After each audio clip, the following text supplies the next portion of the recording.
Hello and welcome to Never Seen It, a podcast about movies we haven't seen yet. I'm one of your hosts, Betsy, and with me is my co-host and husband, Trent. Hey, Betsy. Hi, Trent. Once again, we find ourselves watching a movie from the year 2002. I don't get it. What is the deal with 2002? We just keep picking these at random only to later discover they're all made in the same year. Yeah. I can't explain it, but this is clearly our most missed, but also now our most visited year for this podcast. By far. By far. And today we are watching a film from that auspicious year called Bend It Like Beckham. A football movie. A football movie. This is going up on Super Bowl Sunday. Yeah, guys, football. Obviously. So I have seen this movie, but Trent, you, as per often, Yep. have not seen this movie. Yeah. Is there any particular reason, any overarching themes other than 2002 that you can come up with why you have not seen Bend It Like Beckham? No reason. No? It's just passed me by. This is something that was meant for people my age, but not necessarily, boys my age. For a person who has seen it like myself, I would agree with that statement. Uh-huh. Yes. Because this is certainly about a lady group of soccer players. Yes. Yeah. It's baby Keira Knightley. I know that much. Baby Keira Knightley. Yeah, this is Pirates of the Caribbean. Pre-Pirates, Pre-Love Actually. It's pretty close to it, but yeah, she would have probably been like 18, 17, something like that when she made this movie. Yeah. 17, I bet, because I think we're the same age, she and I. I don't know. I think I'm a couple of weeks older or younger than her. Okay. Yeah. So yeah, she was probably 17 when she age. made this movie. Which, is a good thing because I like when the movies are actually picking actors and actresses of the same age that they're supposed to be playing. Mm-hmm. This is clearly like a high school soccer team.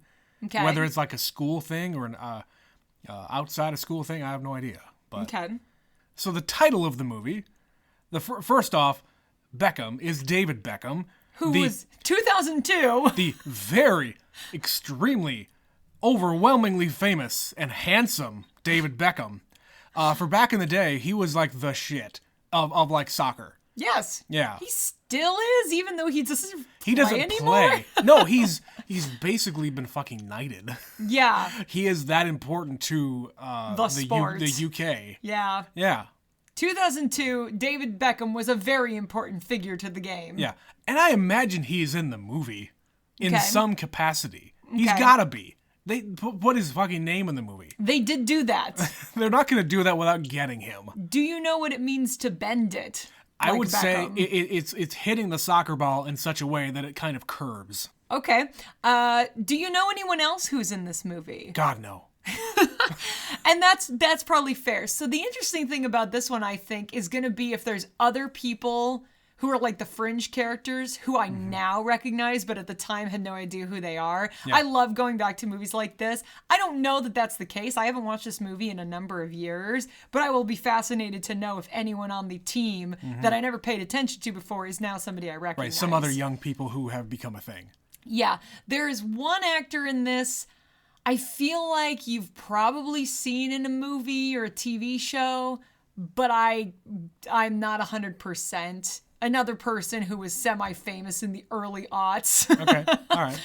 But yeah, this is what you call an independent film. Okay. So the likelihood of you knowing a huge number of the cast is probably pretty slim, especially because it's a British independent film. Oh, God, I suppose. Yeah, this was made in the UK. Okay. Okay. Again, I really know nothing about this movie. I know it's about soccer, I know David Beckham, and I know Keira Knightley. Well, all right then. We'll leave it at that. We're going to go watch Bend It Like Beckham, and we will be right back.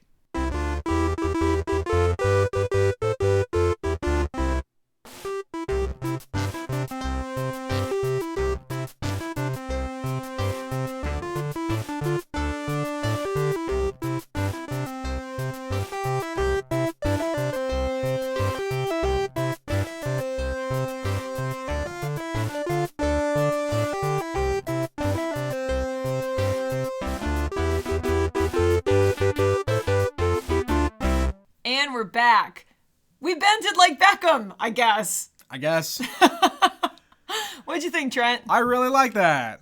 This is a cute movie. It is. If you could say anything about this, it's endearing, it's cute. Yeah, it's pleasant. Yes. This is like the absolute definition of a surprise success. Yeah. This movie was made for $6 million, and it grossed $76.5 million.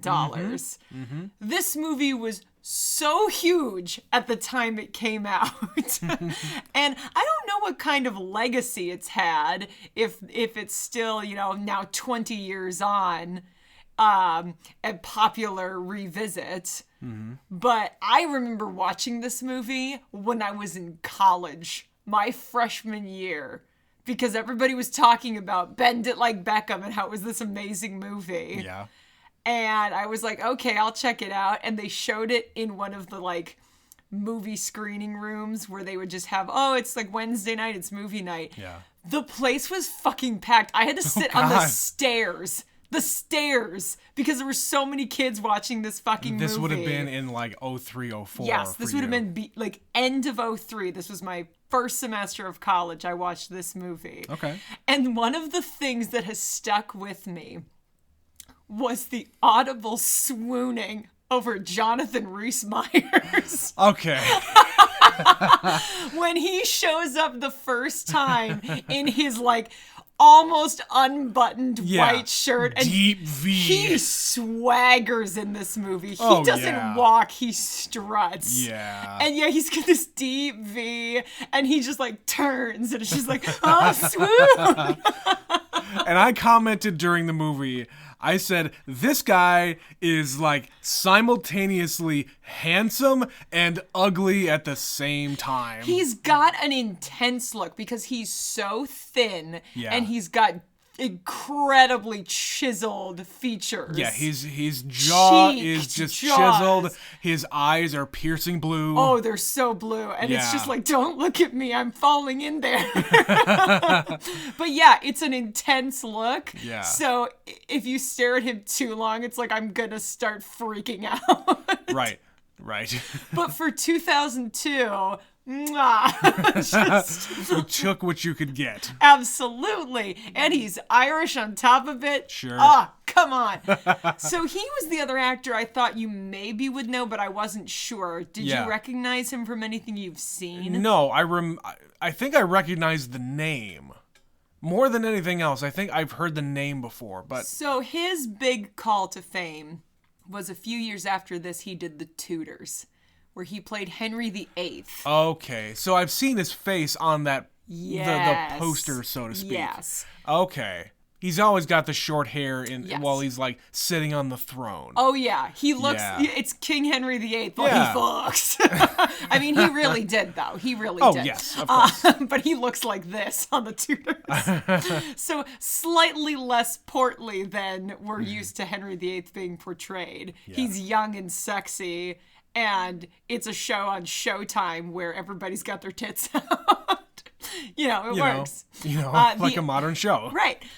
The other thing he did, not that long ago, he was on Dracula. They made I think maybe on NBC or something, they did a TV version of Dracula. It was only on 2 seasons, and he played Dracula. Really? Mm-hmm. Huh.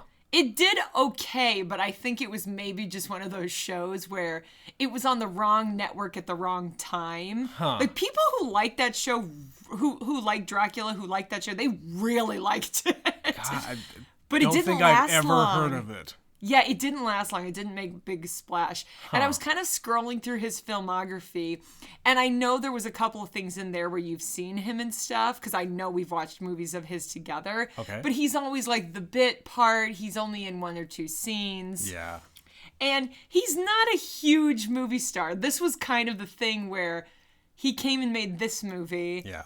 He got noticed here. And he got noticed, and then they were trying to make him a thing. Yeah. And, it happened for a while, and then it kind of cooled off. And, it is what it is. Uh-huh. Yeah. The one movie that you haven't seen him in, but a lot of my friends, especially around this era, know him from, is Velvet Goldmine. Oh, yes. Have we talked about this? You told me about this movie. So it's basically a movie. It's like a biopic about David Bowie without being about David Bowie. It is absolutely about David Bowie and Iggy Pop specifically. Sure. But it's completely just crazy fictionalized. But the soundtrack's really good. And he sings in it too. He actually does his own singing. So maybe we'll get to that one eventually. But not today. Today we're talking about It Like Beckham. Obviously, we talked about Keira Knightley's in this movie. She is very young and very skinny. She's always super skinny, though. She always is. She's just one of those people that's naturally very thin. Yeah. But here, I think it's just the clothing that we all wore in 2002 emphasizes it. Well, yeah, it's the low-rise jeans, it's Oh, the God, crop yeah. tops, it's all that stuff. When they're in the club and she's got a backless, like, sparkly handkerchief top. It's just like... It's like, there's nothing there. There's nothing there. Yeah, if I would say anything about this movie, it really beats you over the head to remind you, hey, it's 2002! They didn't know that at the time. But I watch it now and I go, ah! There's like neon greens and everyone has that chunky hair and bangly, jangly, thick jewelry. And it's just like... Yes, Betsy. What? What? It's also England, so hey. Yeah, and they're usually ahead of us, fashion-wise. I wasn't paying attention to ladies' fashion in the early 2000s, Betsy. See, I was. And this is what we thought looked good. For the time. Oh, man, it pains me to look at it now, though. It's real bad. It's real bad, guys. We made some choices in our lives. Whatever. In the early aughts. Whatever. And then there's a couple of moments with, like, technology. Like, there's the one I scene really you like cackled. that joke where they're all in the room together and somebody's cell phone is going off and everybody's just looking through their bags and trying to pull out, who is it? Because everybody has the same phone. In 2002, there were, like, two. Yeah. You have this one or you have that one. I didn't get my first cell phone until 2003. I was a senior in high school, about to go to college, and... The parents say, yes, you should have a cell phone for emergencies and blah, blah, blah. So I bought a cell phone and I got my own cell phone plan. And yeah, so in like 01, 02, it was still kind of a new thing for people to have cell phones. That's one of our favorite things doing this podcast is calling out who's got cell phones. Right. Who is actually pointing it out? Yeah. Like, because you can make a movie even now without having a cell phone in it. It's odd, and people only really use it as a telephone, not something where you're actually scrolling through and looking at shit. Yeah. But yeah, you can make a movie now without having a modern smartphone in it. Yeah. In this one, though, it's very much... Here's 15 people with an identical cell phone, and they're all just like holding it. Oh, is it me? Right. And it's all the old ladies, It's a bunch of old people, yeah. I love that it's the old ladies. Yeah. But yeah, this is a cute movie. If you are listening to this, obviously you know it's about football. Football. It's soccer to us heathen Americans. And we've got Jess, who's a first generation Brit. Yeah. Her parents emigrated there. And you've got Jules, who's kind of the, what do you call her, middle upper class white girl. Sure. Whose mom doesn't understand the modern Her world. mom is impossible. She's impossible, but she tries. Well, she gets a little bit overboard near the end. But... She does. And then you've got Joe, the soccer coach, Yeah. who's got dad issues. His dad pushed him too hard. I feel like that whole subplot was forced. They gave him some backstory. Sure. But they didn't need to, though. So you've basically got these three characters who are at slightly similar, maybe slightly different phases in their lives, but the similar thread is they have all been disappointing their parents. In some respect, yeah. Yeah, to make themselves happy. Yes. So one thing that I read about this is the two gals, the actors, are 10 years apart. Yeah. Jess, The actress who plays Jess is 10 years older Yes. than Keira Knightley. Yes, she is. She looks younger. She's like mid-late 20s. She was born, I think, 1974. Something Keira like Knightley that. was 85. Yeah. Same year as you. Like I said. Yeah. That's insane how They- young she looks. Good genes, Trent. I Good guess. genes. Wow. And you know what? I've only seen that actress in one other thing, and it's weird to say this because you don't even contextually think this was even possible. She was on ER. Okay. She was in the later seasons because ER was still on in the early 2000s. Of course. That is the only other thing I've ever seen that actress in. Huh. 20 years, I have not heard of her in anything else. Yeah, it's weird. She made this, again, same thing. She made this smash movie. Yeah. And they tried her out, and then I'm sure she's been working, but Yeah. yeah, just nothing has really stuck, I guess. Yeah. But what's interesting... Didn't really have the star power like Keira Knightley, I guess. Whatever, she's adorable in this movie. She is. She is. She's also, she's got some chutzpah. Yeah.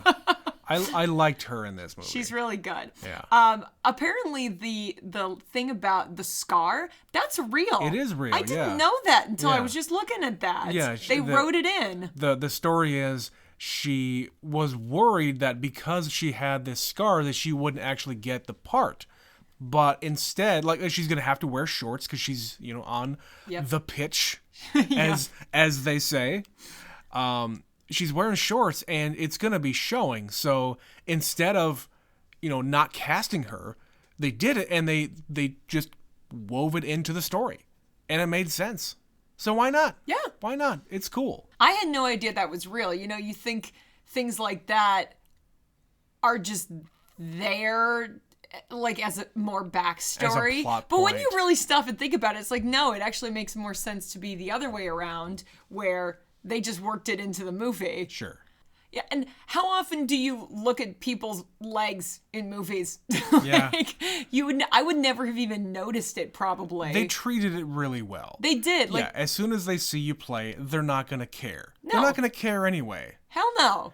But she's shy because she's brought up in this very conservative household. Mm-hmm. She's not really supposed to be showing any kind of skin.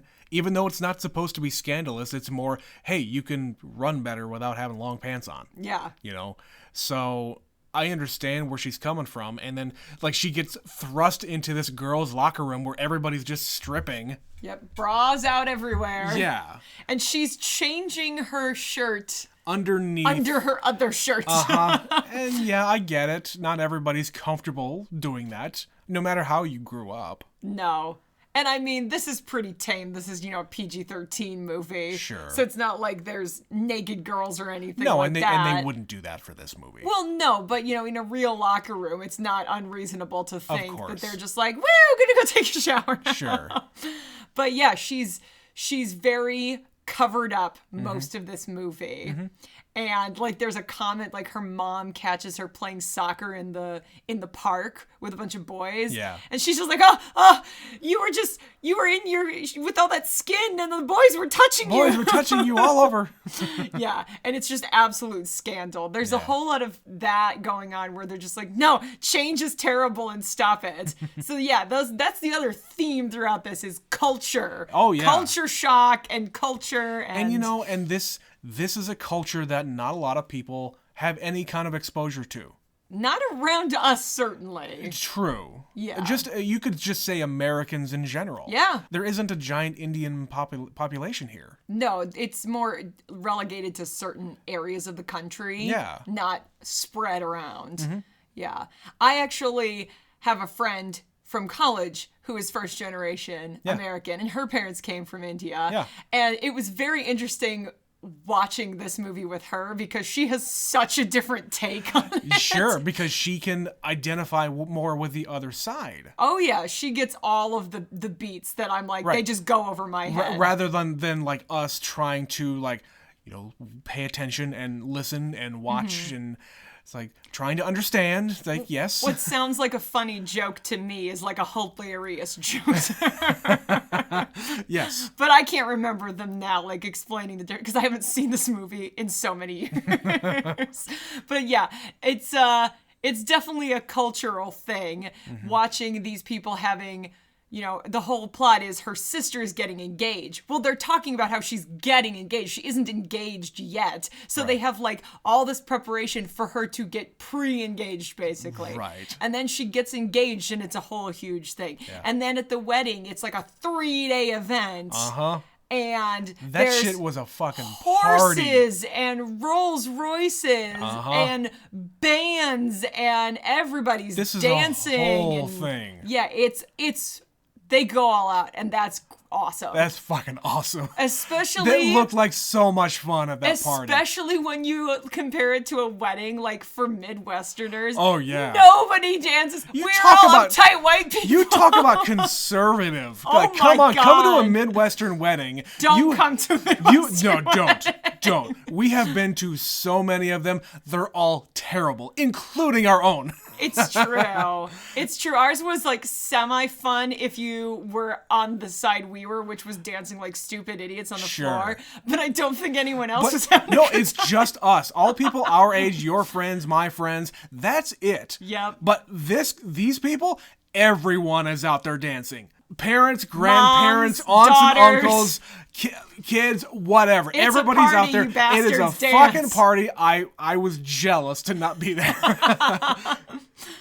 Invite us to your weddings, guys. We like to have fun. But yeah, the whole plot is Jess basically likes to play soccer, and she loves David Beckham to the point she's got him plastered all over her walls and talks to him like, oh, it was great. I'm going to be like you someday. And just talking to herself, but talking to him. Right. And Jules finds her in a park, watches her play soccer, and says, you should try out for this team. We have this kind of amateur team, and it's an all-girls team. And so she joins the team. But of course, her parents don't want her to play on the team because she's a nice girl and she needs to find herself a husband and go to university and not play soccer. It's for boys, and that's terrible. That's right. Of course, she does it anyway. But the whole movie is she gets caught, she stops. And they're like, what they don't know doesn't hurt them. So she starts playing again, and she gets caught, so she stops. But then they say, come on back. And so she keeps playing, and then she gets caught. And she gets caught like 4 times. It's kind of horrible. She's really bad at this. She's really bad at the lying and the sneaking around. It was really good when her sister was covering for her. For 5 minutes. Right, until, hey, sisters will be sisters. Okay. Her sister, in her sister's defense, even though it's not really her fault, she was upset and she was lashing out. It's true. So she just took it out on her sister because she was there and it was convenient for her to do so. Yeah. Because sometimes sisters in particular, but women in general, can be horrible. They'll find that one thing and they've been holding on to it. I have it's this like, one secret. I'm going to hang on to this until it's useful to me, and then shit's getting real. Payback. Yeah, so she did nothing wrong, but, there's a whole subtext about lesbians and sports, and, well, clearly because you play football, you must be a lesbian. Again, 2002, we're talking about really conservative backgrounds here. It was still kind of just reaching the populace. They talked a lot around the whole issue. So Jess's best friend is a dude. I didn't get his name. Tony. It's like, okay, these two grew up and they're just friends and there's no big deal there. It's her best mate. Right, and that's cool. Most of my friends growing up were girls too. So that's not really a big deal to me, but everybody seems to think that, oh yeah, these two, they're just gonna get hooked up eventually and blah, blah, blah. No. Tony is gay.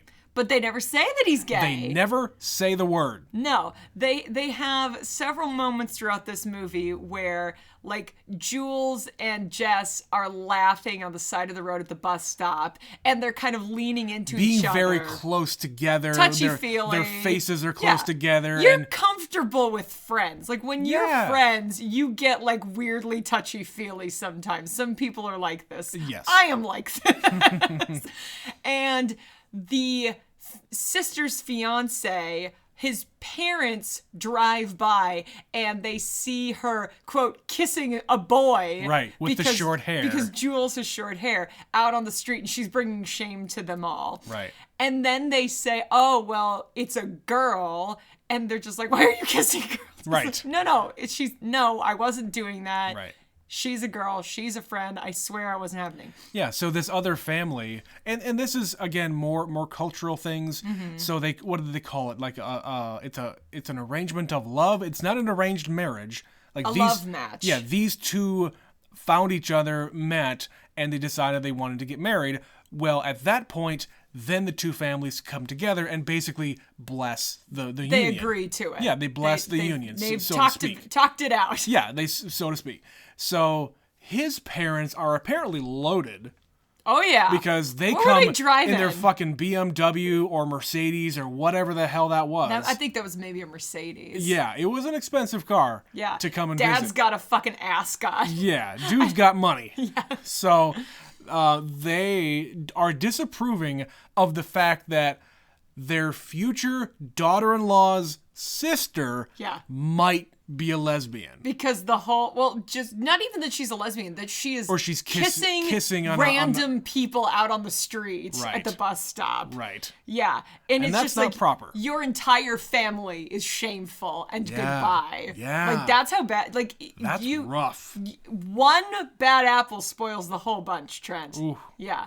And then there's the part where you said Tony, her best friend, where she's talking to him about all her woes, and he says, I like Beckham. I really like Beckham. And she says, no, I really like Beckham. And she wink, wink, nudge, nudge. Yeah. And he hasn't told anybody this because that's a whole nother level of complication in his life. And she says, but you're Indian. Yeah. Yeah, and he hasn't told anybody because what do you do with that information? Right. And they're, 19, 18 years old or something? I have no idea how old people are here. I'm guessing late teens. Yeah. Because if they're going to be going off to college. Yeah, and you could drink when you're 16 or 18 also Europe. Or something. Yeah, it's Europe. In Europe. Oh, they also go to Germany. That's like fucking 14. Right. You can have beer. 12, 6, well, who cares? Right. Have a little drink, it's fine. But yeah, he never says the word gay. She never says the word gay. Yeah, but they just understand there's an understanding there, and they don't speak of it again. Right. Until the very end, where you think that there's going to be some kind of, like he's going to come to her rescue, and he doesn't tell her what he's going to do, but he brings her up before the family and says, we have an announcement to make. We would like to be engaged. But under one condition, I want her to be able to go to university wherever she wants. Yeah, he's trying to help her. He's trying to help her, but she's done with the lying. Yeah. She wants to come clean. Like, this is what I want in my life. I understand that you may not approve of it, but this is what I want. This is what makes me happy. Mm-hmm. And her dad comes and it has a pretty good speech. I really enjoyed that. Him basically telling the story about when he was a young boy and I guess going to college, he played cricket. Yep. And he wanted to join the cricket team, but when he came to the UK. When he came to the UK, and all the fucking Englishmen kicked him out. Basically, get out of here. This would have been in like the 60s, 70s probably. Probably. Maybe not quite that early, but I don't know. But yeah, he wasn't allowed on the team, and maybe he was good. Who knows? Mm-hmm. But it doesn't matter if you just want to play. Yep. And be on a team. And yeah, he says, "Oh, I stopped playing altogether. I grew better about it. I suffered because of it. Mm-hmm. I don't want my daughter to suffer. Yeah. So I want to make her happy. I'm going to bless this thing and let her go." Mm-hmm. So yeah. And what else happens in this movie? So like Jonathan Rhys-Meyers is the soccer coach. Yeah. And Jules already clearly has a crush, but she's like, no, I can't. He's the coach. He's not allowed. Yeah, and she's like making comments about, oh no, the coach wouldn't be allowed to shag one of their players. Mm-hmm. It's like already talking about hooking up with the dude. Right. And there's like a couple moments where she's just like touchy-feely. Uh-huh. Like, and so is he to a point. Not as much to her. Like to a point. Yeah. But they're more familiar with each other. Yes. That's less of a flirtatious kind of a thing. Right. And then Jess gets on the team and they start getting a little flirty, and it's not until they all go to Germany together and they go clubbing. And Jess gets a little tipsy. And she gets a little makeover because she didn't bring a dress. So somebody gives her a dress and they make her look all pretty. And she gets a little drunk and they're all dancing on the floor. And he brings her out onto the floor. So he's kind of making some moves here. Well, and she goes off because she's very drunk. She's probably never been drunk before. Nope. They go out or she probably has, but doesn't happen a lot. I don't know. But they go out onto the terrace, and she's like, "Oh, I don't know what I'm doing," blah blah blah, and they almost start to make out. They don't kiss, but they come really close, and then Jules comes out and catches them and says, "You bitch! You bitch! You knew! You bitch!" So of course they have a big fight and a big falling out. Yeah. And Jess goes to her house when they get back to the UK and try to apologize, and of course her mom. We haven't talked about her mom. Oh, her mom. Okay, so her mom hears them fighting and assumes that they're breaking up. Right. And that her daughter's a lesbian. So we're back to this line of thought. And her mom's absolutely convinced, no wonder she's so sad because they broke up. That bitch, she broke my daughter's heart. And what am I supposed to do with this information? And like the whole line with her mom, like even from like the very beginning of the movie when they're in the store bra shopping, and she's like taking out all these like frilly bras and say, like, "Hey, this is a pump up thing. It's got a little squeeze. It's got a little thing on it to make your boobs bigger." No, they don't. It gives you the illusion. It's a lie. It's just cleavage. It's just cleavage, guys. Yeah. So from the moment she is introduced, she is a hyper feminine, frilly, over the top woman with purple fingernails and blonde hair that's way too blonde for her age, and and like I of course cannot relate to this, but like do you and your mom just go bra shopping on occasion? I've never gone bra where shopping your with mom my just grabs your tits in the middle of the store? No. What the fuck? No. You wonder why this girl connects more with her dad, who loves soccer. Yeah, which, by the way, the dad I pointed out, I know him from one other thing. Yep. He was in Lock, Stock, and Two Smoking Barrels. Oh, great movie. Great movie. He's one of the random gangsters, I assume. Yeah. He's one of he's the head of the crew of the criminals. Oh, that's right. Yeah, I knew you were right when you said that, but I hadn't placed him. Yeah. So her mom, that actress is Juliet Stevenson. She's one of those, British actors who's in everything kind of things, especially in like the mid to late 90s. She is in a movie from the, very early 90s, like 91, 92 or something, called Truly, Madly, Deeply with Alan Rickman. Okay. This is one of the most well-known and most little seen romances that people love. It's really, really hard to find. They, for some reason, have not released this widely in many, many years. But basically, he plays a cellist, and she is his girlfriend, and they've been together forever, and he dies. And the whole movie is about her coming to terms with that, but it's making it difficult because he's a ghost.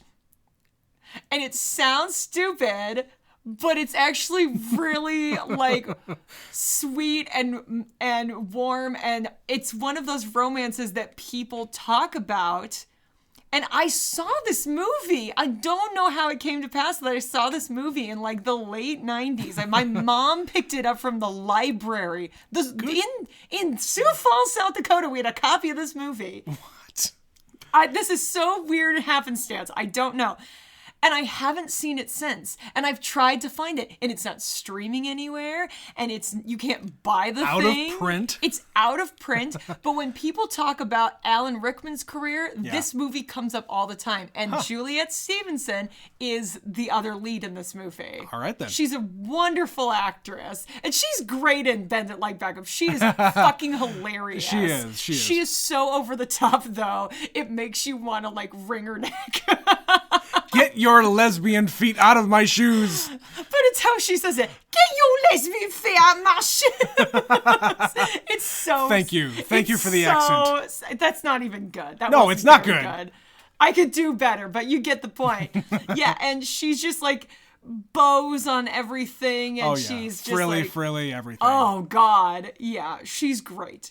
And then she, has an arc where she's trying to take an interest in her daughter, learning the rules of soccer from her husband, so that she can take an interest. Reading the magazines, she knows the names. She's like, oh, and that player's even married with a baby. With a baby. Isn't that something you want in your life?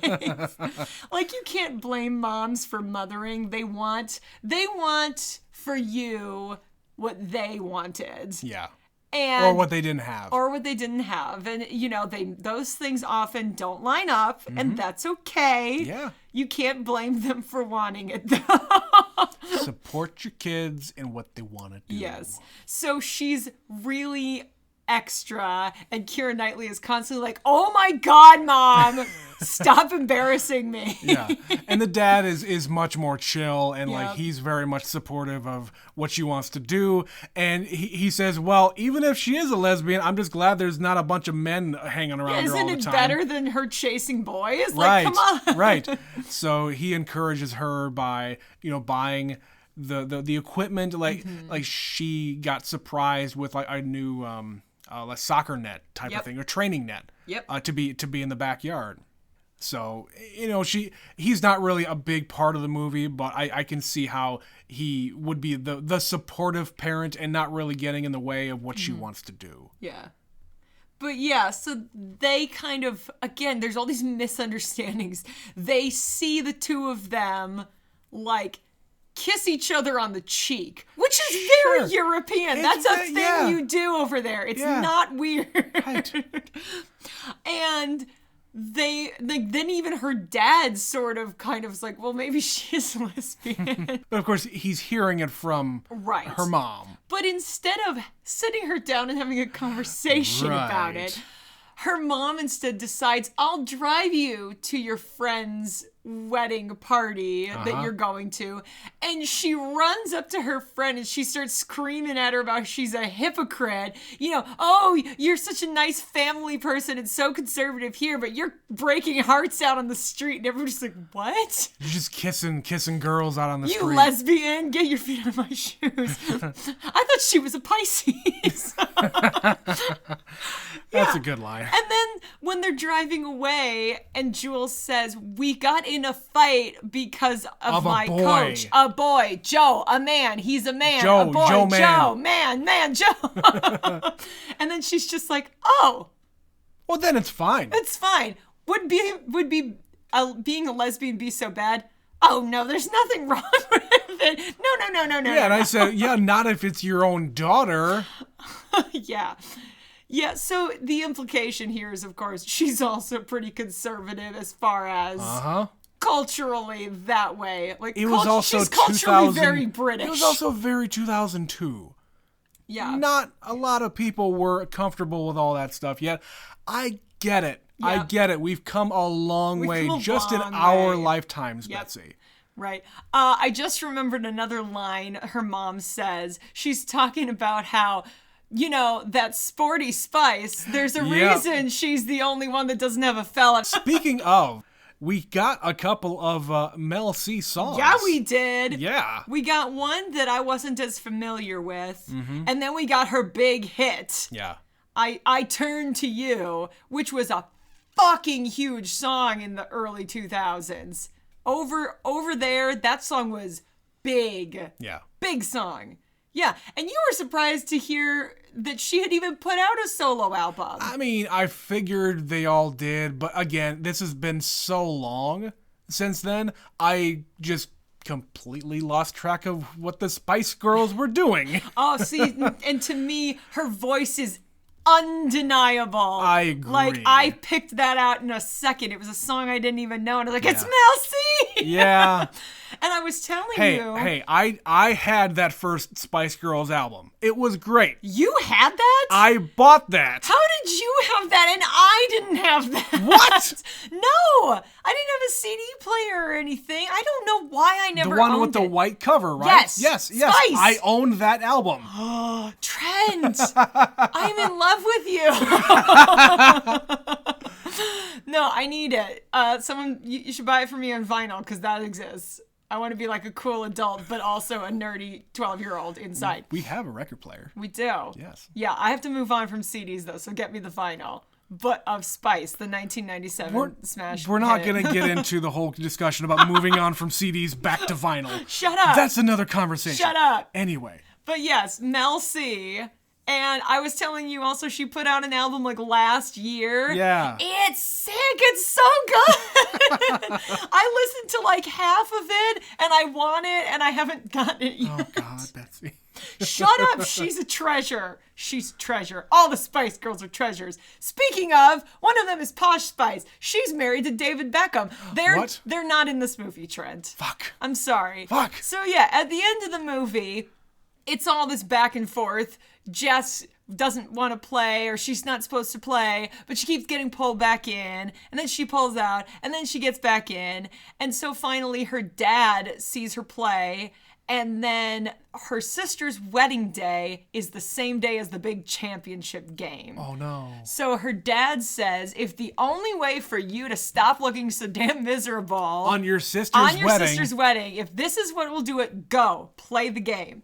And so she does, and they win. She scores the winning goal. Yeah. But there is by bending the ball. right. But there is a scout there from an American school, and he sees both Jess and Jules play, and he offers them scholarships and an opportunity to play professionally in Santa Clara, California. Yeah. So very far away from their homes. And so at the end of the movie, they've both decided they're going to go. Everybody has come to terms with this decision. Jess's family's okay with it. Jules's family is okay with it. They're all at the airport. And, you know, Jess is getting kissy-kissy with Joe, which we'll talk about in a minute. Oh, boy. And then they say, oh, it's Bex! Look, it's a sign! And there's a man with a buzzed haircut and a woman wearing a baseball cap looking very, and big sunglasses. Very posh.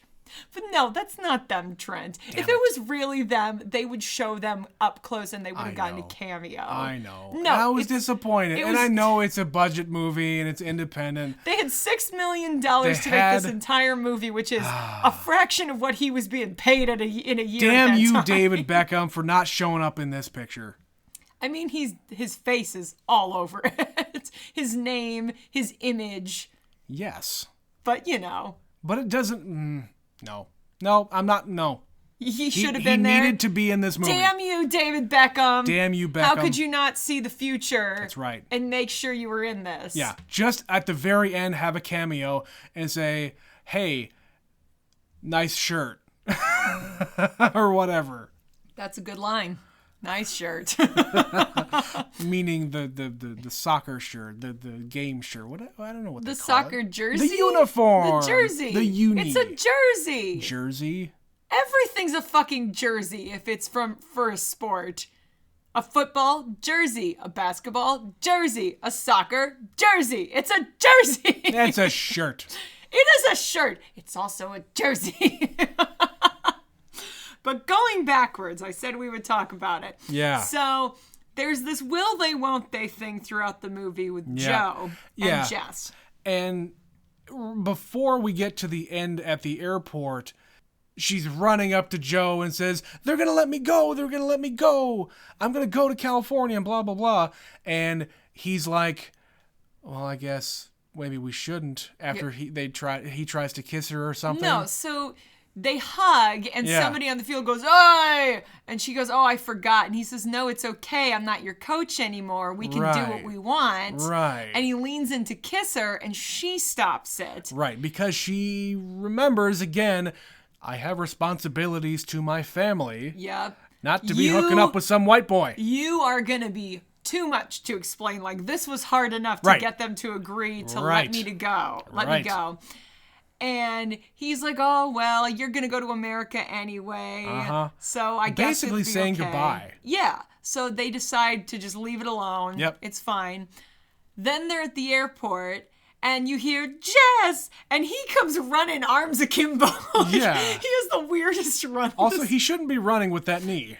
No, he really shouldn't. He does a lot of running for a man with a bum knee. Uh-huh.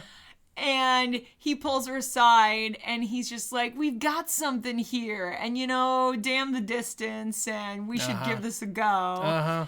And they decide to go for it, and they get all kissy-kissy in front of her family. Right.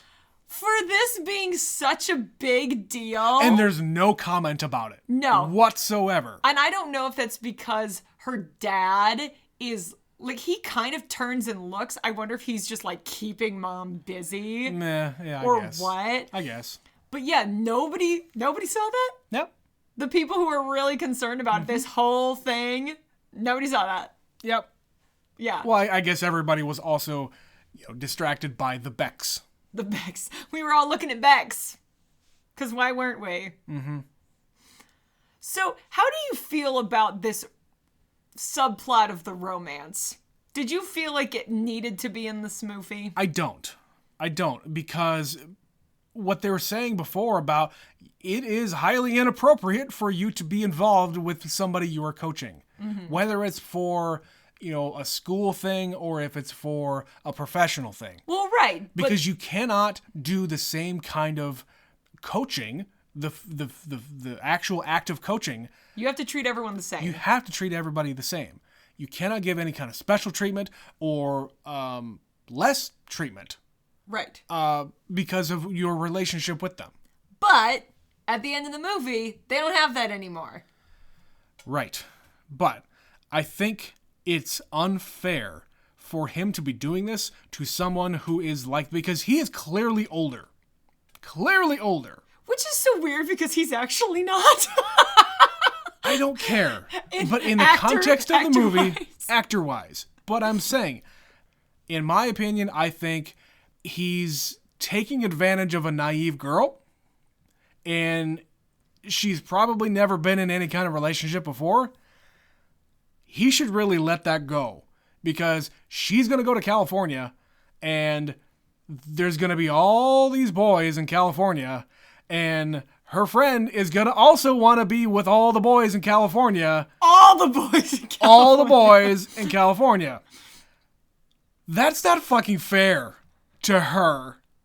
To have that guilt on her of having you back in wherever you are in England. You don't get to do that. You don't get to put that on her. I'm loving this commentary from you watching this for the first time at 37 years old. Yes. Because you're just like, she's too young and doesn't know what she's talking about.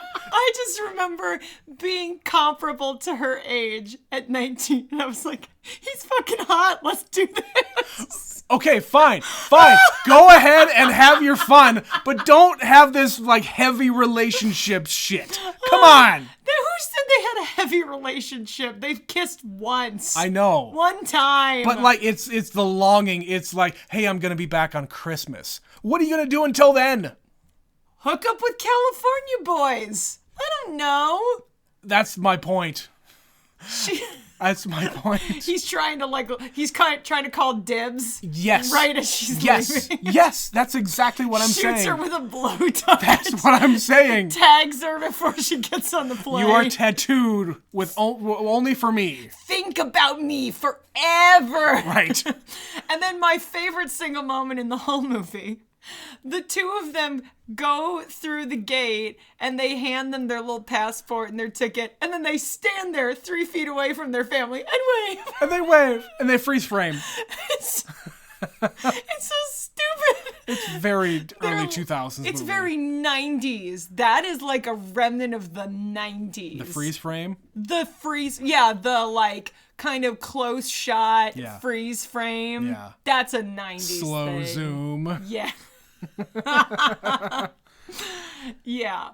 And then, of course, it's not even really the end of the movie because there's a couple of, outro scenes in the credits. So, there's the parents have a delivery of a photo of the team that they're on in California. Yeah.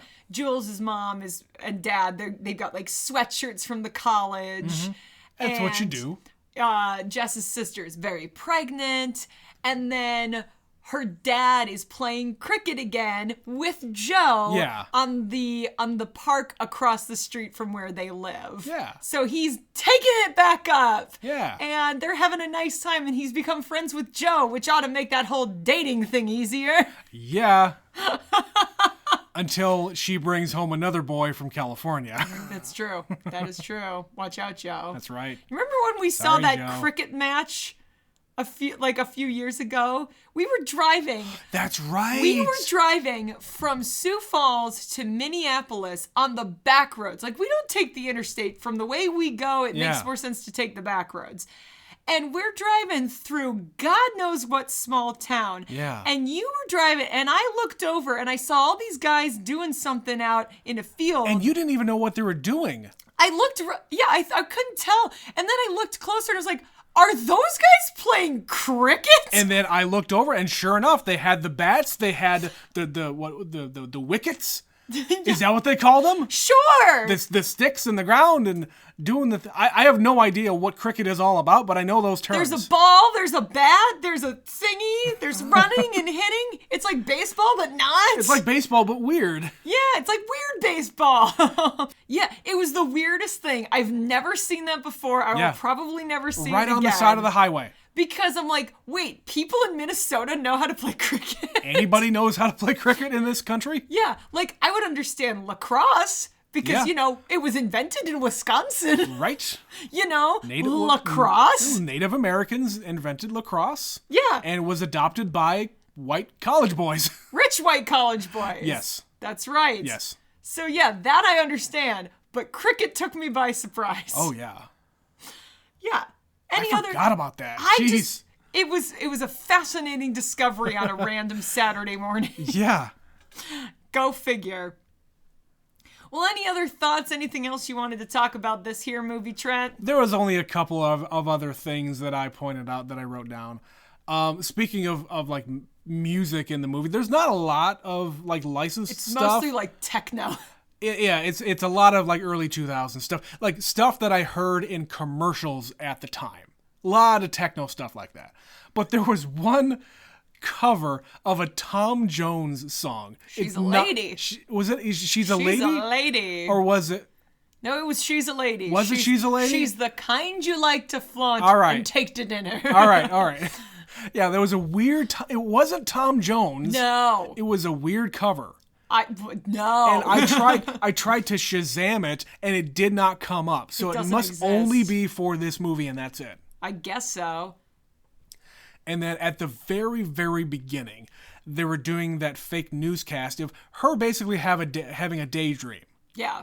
Where she's like, oh yeah, this girl Jess, she's gonna be the new hotness in the soccer world. Oh yeah, they're showing David Beckham playing, and then she's on the field and gets the winning goal. Right, but it's actual footage where she is rotoscoped into the footage, and it looks terrible. It looked so convincing. It looks terrible. It looked so convincing, and you're just jealous that she got to play with David Beckham.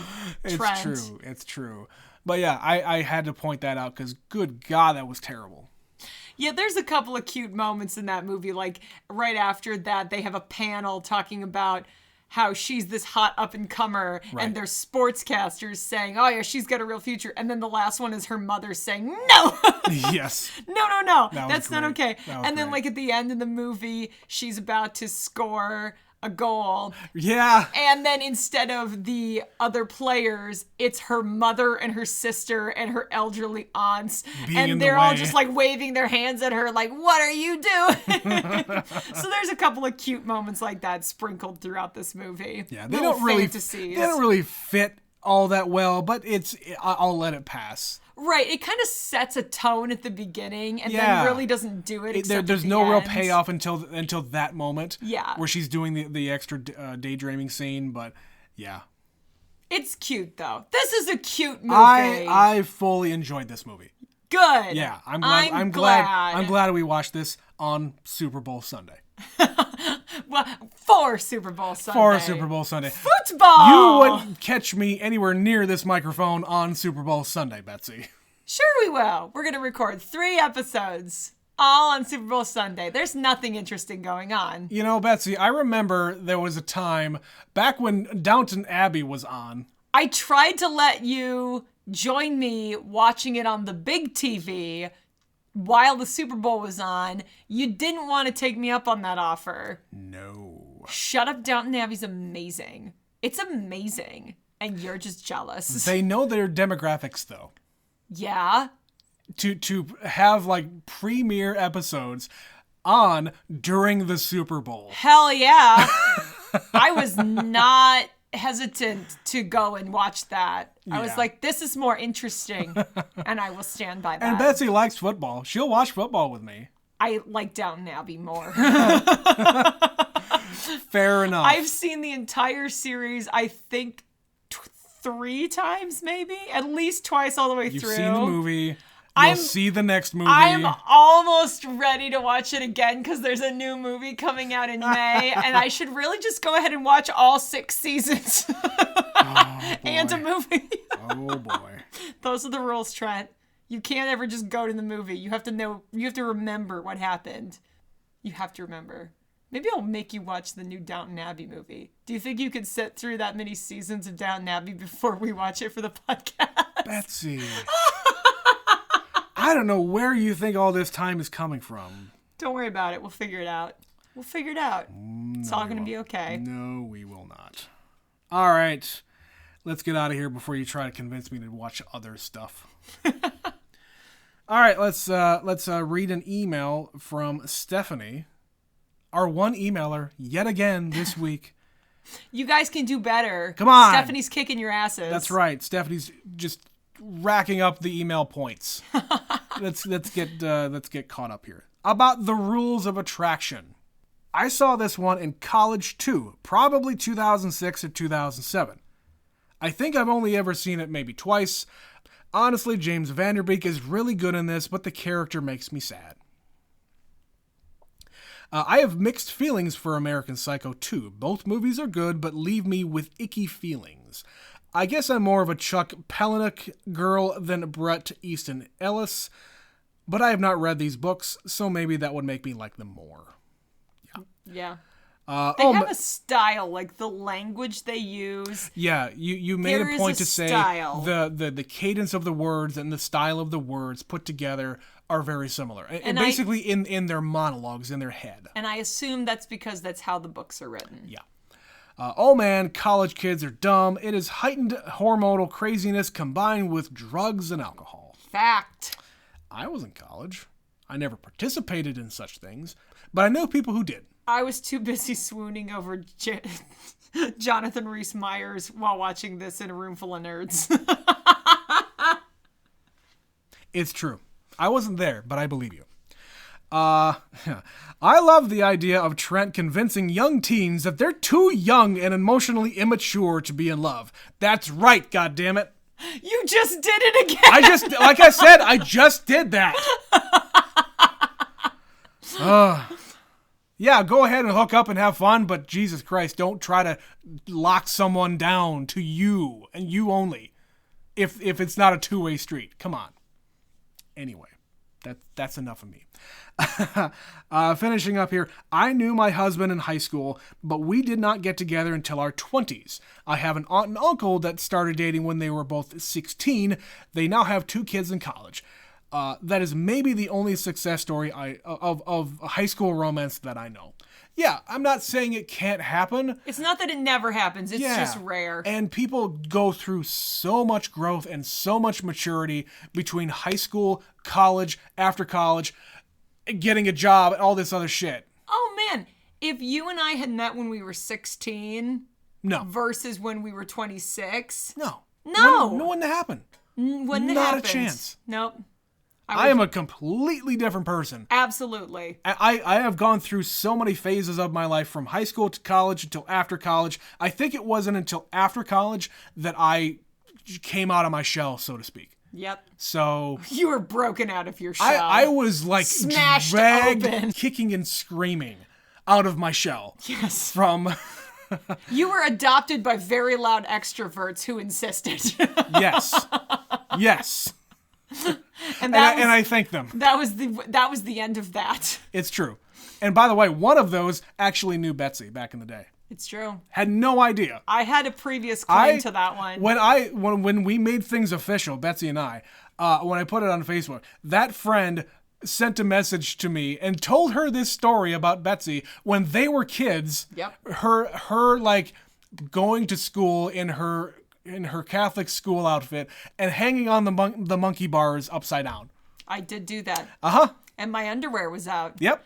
And that explained a lot of things why, when I was a kid, I have a memory of wearing shorts under my dress, and I couldn't ever figure out quite why that was. Yeah. And that little story was like, oh, that pieces some things together that I didn't have all the details on. Yep. Yeah. Because I didn't care. Small world. Didn't care, Trent. Small world. She knew more about me than you did. That's right. Yep. But yeah, she also said, yeah, she's a catch. Yeah, I am. Good for you. All right. All right. That's the end of this podcast, Betsy. If you want to tell us what your favorite soccer player is. What are your favorite sport ball movies? We were just talking like we were trying to think of other football movies. Well, yeah. Before we decided on this one, we asked, okay, are there any like more football movies? Like we just did Any Given Sunday. We did King Richard for tennis, but that's an Oscar movie, not necessarily just we wanted to watch a sports movie. But there's plenty of sports movie, but specifically soccer is what we were trying to figure out. Yeah, that too. And there are other soccer movies, and this just seemed right just because, number one, it's our generation of stuff. Mm-hmm. And what I really didn't want to do, I have a rule. If we're going to watch sports movies, we are not going to watch some fucking schmaltzy, inspirational, We Are Marshall type of bullshit. Sometimes those are fun, once in a while. Or maybe not fun's the right word, but you know, they're enjoyable, but they're predictable. Yeah, I don't need to be watching that trash. So what's your favorite sport movie? Yeah. Do you know another soccer movie? Because we were drawing a blank on that list. What are your favorite like sports movies that are not what I just said? Yeah, tell us that. Yes, please reach out. neverseenitpod@gmail.com is the email address. Follow us on Twitter. You can tweet at us there. Follow us. Just see what the hell we're doing. Neverseenit_pod on the Twitter machine. If you want to support the show, click the link in the podcast description about support. You'll be taken to a page on Anchor where you can throw us a buck if you want. If not, just go ahead and just share this stuff with your friends, retweet us, do whatever you want to do. Rate us and stuff. Rate us on the iTunes. That helps. Please do that. And that's it for this episode. Yeah. Thanks again for listening to this here show. We'll be back on Wednesday with another episode. We do this every Sunday and every Wednesday, Betsy. Yeah. Still doing it. Yeah. Still doing it. We're going to be doing some more Oscar movies all the way up until when the Oscars come out. So stay tuned for that stuff. Yeah, that's it. Yeah. So this has been Never Seen It. I've been Betsy. And I'm Trent. And we will see you next time. Bye-bye.